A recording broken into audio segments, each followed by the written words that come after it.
My brother-in-law died suddenly, and now my sister and her kids have to sell their home.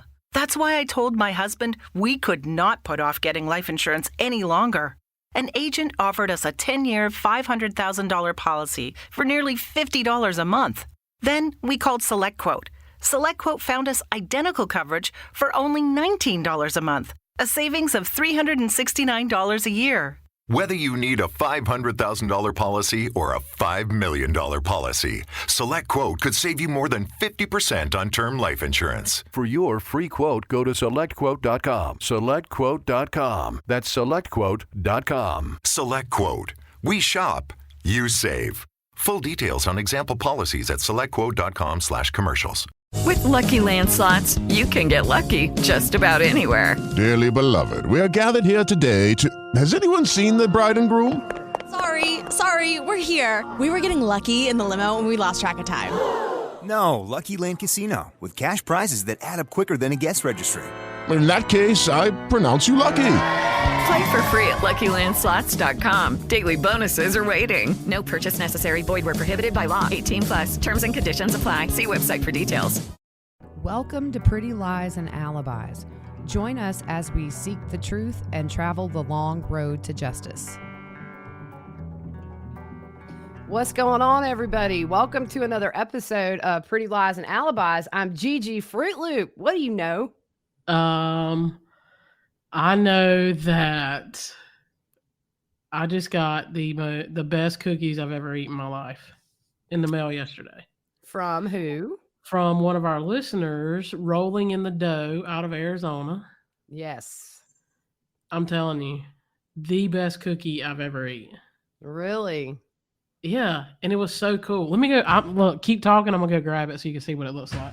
Okay, so while she's going to get her cookie, which I'm just going to put out there, she has not shared with me at all, so whatever. We want to give a shout out to our sponsor, Two Cool T-Shirt Quilts. If you look behind me on YouTube, you can see two of the pillows that she has made for us. And one idea is it's going to be graduation season soon, so it's a good time if you have a graduate in your family or a friend. Get some old T-shirts of theirs and make them a nice little high school T-shirt quilt to take to college with them or something. Exactly. And they can take your T-shirts and make them into a quilt. That is too cool. That is so awesome. Yep. So let's see the cookies. Here it is. Oh, how cute. Yeah, she's very talented. Yeah, no, I love looking at her stories online. Oh, how adorable. These little ghosts, like she sent, like...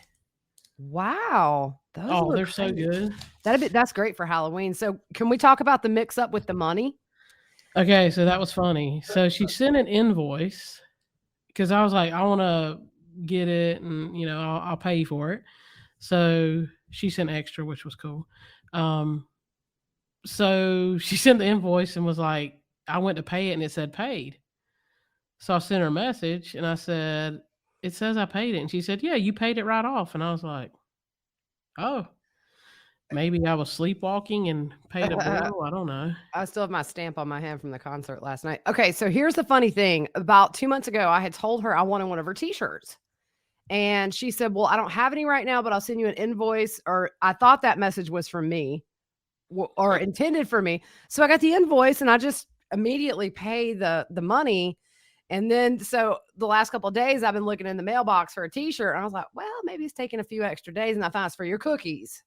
Yeah. So I'm at the concert last night and I get this alert that I get a payment. And so I'm like, did you mean to send me money? And you're like, yeah. And then it was really funny. Yeah. But if you're in Arizona, check out Rolling in the Dough. Yeah. She shipped to me, so I guess she could ship to anybody. Yeah. I got to try since you ain't sharing. Oh, they're good. Yeah. I ain't sharing. $1 for a cookie. I ain't sharing. So speaking of Michael Bublé, I had the best seats in the house. I'm going to tell you, I could smell him. Oh, yeah. Really sent me a picture. It was like right up in his face. Such a great show. What an entertainer. I mean, he ranks up there as far as people I've seen live. And my T-shirt today is a quote from Bohemian Rhapsody. Thunderbolt and lightning. Very, very frightening me. Here, I'll show you mine because everybody else yeah. All right, so let's get into this explosive motion filed by Mark Means. I'm at the concert last night just enjoying the view, if you know what I mean, because he is not bad to look at. and my phone blows up. Just nonstop, da-ding, da-ding, da-ding, just literally 20 notifications within 5 minutes. And we find out that Mark Means has filed a motion alleging manipulation of Lori by the Idaho Department of Health and Welfare. The motion says, on or about October 15th, 2021, I met with defendant Ms. Daybell in person at the committed site under the control of the Idaho Department of Health and Welfare. During this discussion, it was brought to my attention of unethical and possibly illegal activity, discussions, disclosures, and manipulation of the incompetent defendant. It says the defendant has a publicly well-documented obsession with the LDS Church/corporation and her controlling beliefs of its divine origins and truth in religious matters, to the point that the LDS Church and its legal counsel and the like can control and manipulate the court system, judges, prosecution, and the like in this very case. This imbalance and or unrealistic belief of defendant appears to have been purposefully used against the defendant to engage and or act against her own self-interest and without supervision of her attorney, Mark L. Means. So to kind of wrap this up, Mark Means is pretty much saying the clinician who is treating Lori from the Department of Health and Welfare, the LDS Church and Rob Wood are conspiring against Lori. Of course he does. Of course. Yeah. Right. So apparently she watched Chad's change of venue hearing with this clinician. And that's when all this came out. Can I just say, for somebody who doesn't understand right now the basis of a defense or a defense attorney, why is she watching a hearing? Exactly. I'm calling bull on the whole mess. Right. Yeah. So Means goes on to say it strains credit or whatever. I don't even know. Look, this thing had like 1,000 different typos in it. So I have never seen that word in my life. Yeah, me either, but I'm not a lawyer. So yeah. To ignore the facts that the LDS Church/corporation and its legal counsel are possibly involved and or working with the state prosecution, Idaho Department of Health and Welfare, at least in this instance, to manipulate defendant to be forced and manipulated into statements against her interests. These behaviors, if true, are clearly unethical and possibly illegal activities to undermine defendants' constitutionally protective rights. So he is calling for a detailed and exhaustive investigation into this matter. He wants all parties to be subpoenaed and brought into court. They said this was her homework. Yeah, and that's not cool. Look, if anybody's in trouble here, I think really it's going to be the clinician, because that her legal case or the inner workings of it or anything like that should not come in. Yeah. Yeah. Maybe that, I mean, I don't know. Maybe they're trying to use this stuff to get her back to herself. I don't know. Yeah, I don't think they know she has representation. And if this is true, they never should have told her to call another attorney. Yeah. However, at the same time, it kind of makes me wonder, has Lori been complaining about Mark Means, and is maybe Mark Means a little hurt Exactly. that she even made the call? Mm-hmm. It's kind of my theory. Yep. So allegedly the clinician told Lori she needed to call the LDS Church headquarters and inquire about getting new counsel and discuss her case. Means says her wanting new counsel is not true. Of course he says that. Yeah. It's said in the filing that Lori would not have made this call without the clinician telling her to. Yeah. Now, here's my question. This would be good if it were. Are the calls at whatever facility she's at recorded? I would think so. That's going to probably answer a lot of questions as far as what was divulged between Lori and this McConkey is his name. He's an attorney in the LDS Church, or I don't know if he I don't know how all that works, but she called headquarters, talked to a receptionist, and got patched through to this guy. So yeah. So the filing said that Lori repeatedly she didn't want to make the call and felt forced and manipulated by a person in a position of authority. The filing says Lori stated repeatedly she didn't want to call. I mean, I don't know. I just don't see mentally, if she is incompetent, how that even happens. I agree 100% because she's not going to understand at this point. Why would I need a defense attorney? I don't even understand what they do. That's the whole point of her being incompetent. She doesn't understand Mark Mean's role right now in her defense, and she Yeah. can't help him. So she's trying to help herself, allegedly. Yeah. So Means is asking, sorry, for all communications related to this, depositions from Rob Wood, the clinician treating Lori, McConkey, subpoenas for everybody. He is asking to disqualify the clinician and the entire Idaho Department of Health and Welfare, order of conduct for Idaho Department of Health and Welfare, and oversight of defense counsel for all future treatment. He doesn't want this sealed. Yeah, Ooh. he said in there that he accuses the prosecution of doing all the sealing, and he says that this needs to stay public. So she called and talked to an LDS attorney, which we said his name's Daniel McConkey, and told him everything about her case and that Lori made Brady violation disclosures about her case. It is said she made the disclosures at McConkey's assurance he knew everything about her case.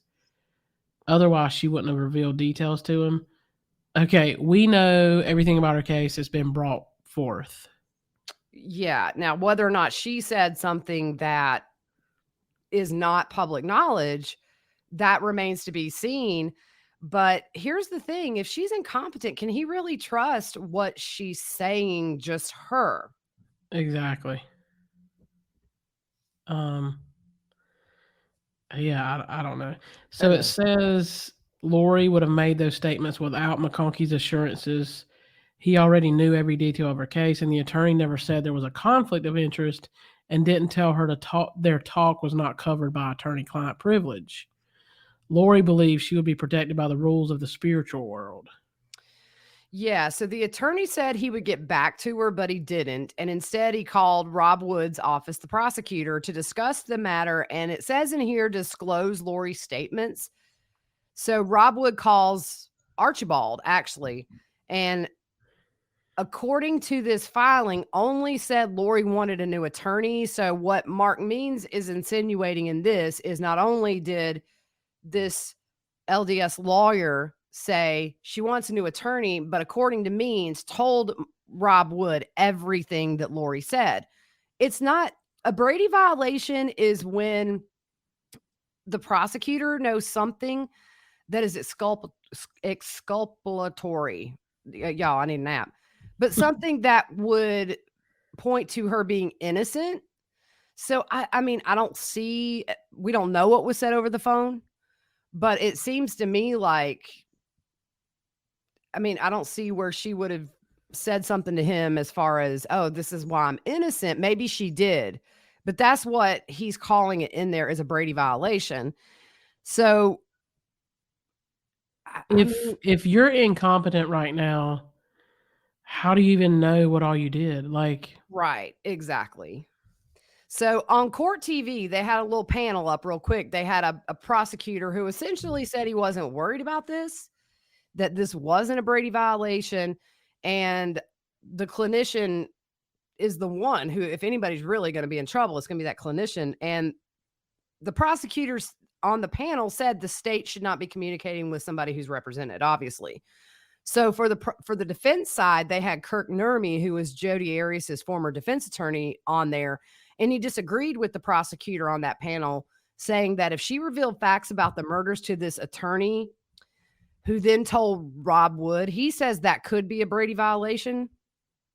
But Kirk Nurmi said that Rob Wood may have disqualified himself and turned himself into a witness if he listened to facts about the case that came from Lori to this other attorney. And he said with the death penalty eventually going to be on the table, most likely for her, and her having some kind of a mental illness, those are mitigating factors at trial. And that's where the attorney tries to put things before a jury to make them choose life over death.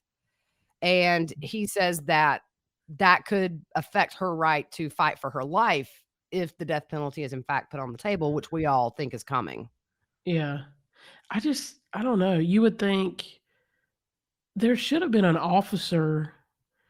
I mean, I know when I had to when I had to go off site and into a facility to serve papers Mm-hmm. to someone who was in jail, they always had an officer with them. So I wonder if there was a police officer or um, a detention worker with her there. Mm-hmm. I don't know. If she's at the detention center, if she is at a facility, then It should be an officer. you would think somebody would be posted there with her, as big as this case is, and she's such a Yeah. high profile I just defendant. can't see Rob Wood doing anything to undermine this stuff. No, I don't know. and I think the thing to remember is this is Mark Mean's side of the story, and he has definitely in the past filed some motions that sound explosive on paper, but then when they get into court, the judge just really dismisses them. I trust Rob Wood. I think that Yeah. at least he called the defense to let them know this happened. I Yep. think we would be in a different boat if he didn't call the defense to Yep. make them aware, and then we found out another way. I would be really worried then. I'm just not super worried about this right now as far as Rob Wood. Yeah. So Means also says, in addition, the prosecution has been allowed to attempt manipulation of essential witnesses with the use of LDS Church / corporation scripture, LDS language, and LDS positions of power, including but not limited to essential witness. So you have Melanie Gibb, David Warwick, and April Raymond. This includes informal court proceedings. Here's Yeah, my so deal. pulling They everybody are in. so far in left field. Like, Yeah. I don't even know why the LDS Church would talk to them. Yeah, I mean, and I really feel bad for my friends that are LDS because it seems like this is the furthest away from LDS doctrine you can get, this whole thing. Yeah. And yet they're still being thrown in at every turn because that was the foundation of her religious upbringing. Yeah. This is not LDS stuff by no means. It's Chad Daybell religion. Yeah. And we know they went way over even her working in the church and being like, it was just, yeah. Yeah. So in the footnotes, Means had links to several news stories, including one where Fox 13 posted a story saying LDS Church urges. It's supposed to be leaders, but Mark Means put leasers. Here we go back again. Who's proofreading his stuff? Well, we know who ain't now. Leaders to not participate in any type of court cases. Yeah. Yeah. So, I mean, this is kind of all we know right now. I think this probably will go to a hearing. I mean, he sent subpoenas for Idaho Department of Health and Welfare to this attorney he wants to, because he had to file a motion to get a out of state subpoena. So it'll be interesting to see what happens. There have been a couple of filings in the past that were worded so inflammatory that I was a little worried. So it's kind of like, at what point are we looking at the fact that maybe Mark Means got his feelings hurt because perhaps Lori has expressed she's not happy with him? Yep. Yeah. So we will see. We'll keep an eye on everything for you. There's not much more out than this. I'm really curious to see what Scott Reich and Lori Hellis both have to say about this, and then Jesse Weber on Law and Crime. So we're going to keep an eye on what all the legal people in the know think. Yeah. And so we may not get an episode in until Sunday night? Maybe Monday, because I'm gone until late Sunday night. So if anything super crazy happens that we need to get out there, I can hop on while you're gone. Yep. And we'll keep you updated. But yeah, so if anything happens even late tonight, I mean, that's just warrants a little update. Maybe we can try to fit it in. I know you have plans tonight, but Yep. we'll try to keep on top of it for you. It's just, I was really sort of shocked when I read this last night. I had to take somebody home, and then I get home and I'm like, whoa, this is crazy. Yep. So we'll see. But look, it's hard not to go to a place where you sort of think Lori is controlling some stuff. You know what I'm saying? Is she making this out to be worse? Is this her only way really to manipulate the situation right now, or is it legit? Yeah. Or is Mark Means just doing what he does and always making a mountain out of a molehill? And yeah. And I mean, look, Rob Wood has poured his heart and soul into this case. I don't think he is going to sit there and just potentially throw it away to hear what an incompetent defendant has to say. So I'm curious to see if there's recordings. And then according to this other attorney, what did he tell Rob Wood? Yeah. And here's my question. If she's getting treatment, who says what treatment is allowed and what treatment is not? Yeah, I just think anything where, I mean, I do see the point. If you have somebody who is treating her, trying to advise her on her legal case, like that's a no-no. And I get the issue with that. But from there, I just think that we're dealing with a prosecutor who's not an idiot. Yeah. So I just don't see him doing anything to jeopardize anything in this case. But, you know, like I said, a lot of times the judge just does everything but laugh at Mark Means when he brings this stuff before the court. Exactly. So we'll see what happens. Yep. So chill out, people. My phone I had to turn my alerts off.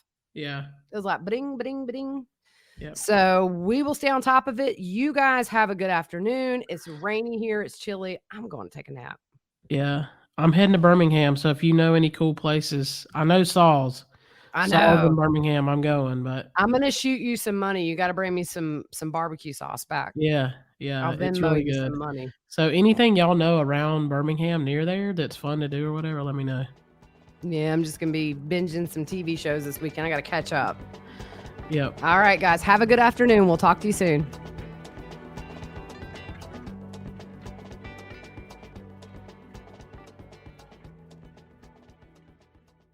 Judy was boring. Hello. Then Judy discovered ChumbaCasino.com. It's my little escape. Now Judy's the life of the party. Oh, baby, mama's bringing home the bacon. Whoa, take it easy, Judy. The Chumba life is for everybody. So go to ChumbaCasino.com and play over 100 casino-style games. Join today and play for free for your chance to redeem some serious prizes. ChumbaCasino.com. No purchase necessary. Void where prohibited by law. 18+ terms and conditions apply. See website for details.